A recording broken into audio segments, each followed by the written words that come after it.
Bonjour à tous et bienvenue dans cette nouvelle vidéo. Aujourd'hui, on va passer en revue les 10 erreurs fatales qui tuent votre business de dropshipping, de e-commerce. Croyez-moi, j'en ai vu énormément faire ces erreurs et ils ont tous fini par abandonner parce qu'ils ne se sont pas remis en question.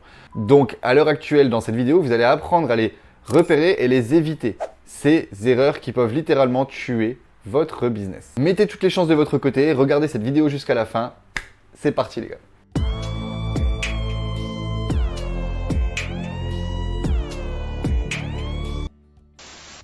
Avant de commencer les gars, il y a un mot caché dans chaque vidéo depuis le début de ma chaîne. Si vous le retrouvez et que vous l'inscrivez, vous serez potentiellement mis dans une liste pour gagner des lots exclusifs comme des fichiers Excel, des vidéos tips pour bien gérer votre e-commerce, mais surtout 500 € pour vos premiers tests publicitaires. Et on entre directement dans le vif du sujet en point numéro 1. Erreur numéro 1.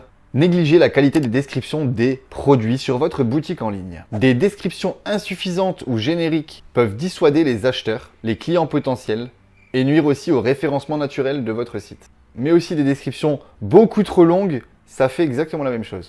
Donc ni trop court, ni trop long, juste entre les deux ce qu'il faut, mais en même temps, il faut que ça soit impactant pour votre client, pour votre audience cible. Si vous faites un message qui ne parle pas à votre audience cible, votre avatar client, vous êtes à côté de la plaque. Donc, des petites solutions pour ça. Rédigez des descriptions uniques, détaillées et attrayantes pour chaque produit, mais pas trop longues. Juste le principal, que les bénéfices clients. Et bien sûr, intégrer des mots-clés dans ces descriptions qui vont pouvoir augmenter votre référencement naturel sur les moteurs de recherche. Erreur numéro 2. Copier un autre site e-commerce. Reproduire le design ou le contenu d'un autre site qui fonctionne déjà peut nuire à votre image de marque ou tout simplement affecter négativement votre référencement. Vous pouvez vous inspirer de la concurrence, prendre quelques éléments chez plusieurs concurrents différents, mais recopier-coller un site, c'est vraiment pas efficace les gars. Je vous le dis. Surtout qu'en tant que débutant, en général, quand vous faites ça, c'est parce que vous ne comprenez pas du tout ce que vous faites. Il suffit que vous faites des ventes sur cette boutique, vous n'allez même pas savoir pourquoi. Donc c'est complètement inutile. Apprenez et apprenez bien. La solution pour ça, développez votre propre identité visuelle de votre marque, un design unique qui va vous différencier. Créez du contenu original, autre que ce que vous voyez déjà sur votre produit ou votre niche. Et bien sûr, un contenu engageant qui vous démarque de tous ses concurrents. Et bien sûr, investir dans une bonne stratégie de branding, une bonne charte graphique qui va vous faire distinguer et reconnaître par vos clients. Erreur numéro 3, négliger l'analyse des mots-clés et le référencement, donc le SEO tout simplement. Ne pas optimiser votre boutique en ligne pour les moteurs de recherche tels que Google peut limiter, voire réduire fortement le trafic organique vers votre site. Ça, il ne faut pas le négliger, c'est des ventes gratuites en plus de ça. Donc la solution pour ça, il faut effectuer une recherche approfondie des mots-clés pertinents de votre niche, de votre produit, afin d'attirer un public ciblé. Intégrer ces mots-clés de manière stratégique dans les titres et les descriptions de votre site web, des balises méta et des contenus de votre site tout simplement. Et publier régulièrement du contenu de qualité sur votre site, comme des articles de blog qui sont uniquement là pour informer le client de votre produit ou de ses bénéfices. Et en même temps, tous ces articles de blog que vous pouvez rajouter sur votre site, ça améliore votre référencement naturel.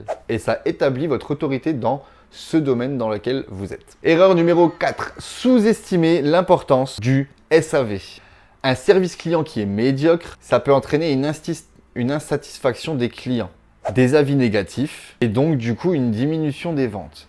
J'ai eu une boutique qui a bien fonctionné et beaucoup de mauvais avis sur le Trustpilot parce que le produit en lui-même ne résolvait pas vraiment le problème. Et du coup, en conséquence de ça, la boutique est de moins en moins rentable. Donc je suis un peu triste pour cette boutique, mais c'est comme ça, elle n'a pas fait énormément de chiffres, donc c'est pas trop grave. C'est une boutique que j'ai lancée à côté comme ça. Mais malheureusement, je le sais qu'elle ne durera pas sur le long terme, tout simplement parce que le Trustpilot et les avis des clients sont totalement négatifs. Il doit y avoir 9 avis sur 10 qui sont négatifs. Une solution pour ça, déjà trouver des produits de qualité qui résolvent vraiment un souci. Et aussi, pour avoir un bon support client derrière, il faut mettre en place un système de support réactif pour répondre rapidement aux préoccupations et aux questions de votre client. Soyez transparent, les délais de livraison, les politiques de retour, les conditions générales de vente. C'est très important pour que votre client ne se sente pas arnaqué. Erreur numéro 5, travailler avec des fournisseurs peu fiables peuvent entraîner des retards de livraison. des produits de mauvaise qualité ou une insatisfaction client, tout simplement.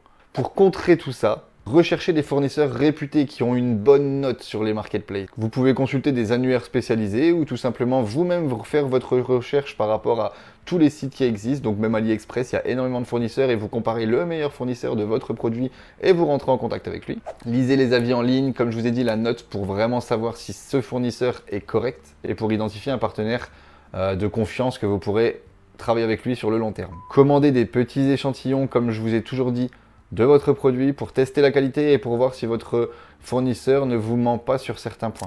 Testez la communication des fournisseurs pour voir si aussi ils répondent assez vite ou s'ils vous laissent sans réponse pendant quelques jours. D'ailleurs les gars, lâchez un petit like sur cette vidéo, ça ne vous coûte rien, mais ça booste grave le référencement de la chaîne. Donc merci d'avance à tous ceux qui le feront.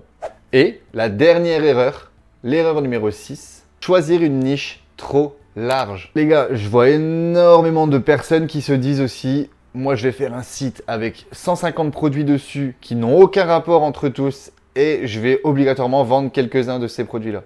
Les gars, sachez que en dropshipping, en e-commerce à l'heure actuelle, en 2026, tenter de vendre une gamme de produits trop vaste peut diluer vos efforts marketing et rendre votre boutique beaucoup moins attractive pour un public cible. C'est-à-dire que si sur votre boutique, c'est un fourre-tout et que vous essayez de toucher toutes les personnes de toutes les niches, de tout ce qui est possible, vous n'allez en fait toucher strictement personne. Donc une solution pour ça, identifiez une niche à valeur sûre, à potentiel de rentabilité avec un peu moins de concurrence que d'autres niches. Et au passage, si ça peut correspondre à vos intérêts et à vos compétences, ça peut être encore mieux.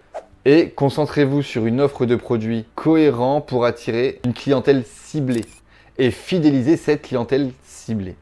En évitant toutes ces erreurs que je viens de vous énoncer, vous allez mettre toutes les chances de votre côté pour pouvoir avoir une boutique prospère. Rappelez-vous les gars, la clé c'est l'originalité, la qualité et une bonne stratégie. N'oubliez pas de vous abonner et d'activer la cloche pour ne rien manquer des futures vidéos sur cette chaîne. Et dites-moi en commentaire quelle erreur vous avez déjà faite parmi toutes celles-là et pourquoi vous avez fait autrement ou pourquoi vous avez continué sans le vouloir sur ce terrain-là.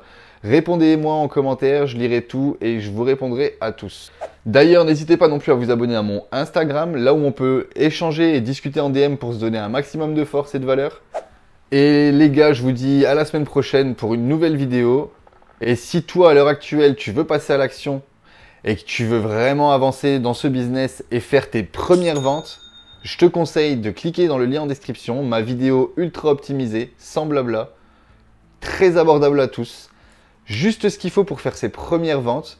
Je vais sortir une deuxième formation qui sera beaucoup plus complète, beaucoup plus longue, qui ira moins droit au but, mais ça sera pour les personnes qui ont déjà fait leur première vente, qui sont déjà un petit peu plus avancées.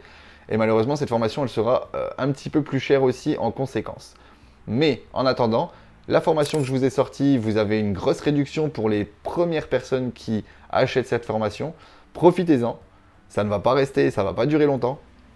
Et sachez que à la fin de cette formation, vous allez faire une vente, ce n'est même pas une question.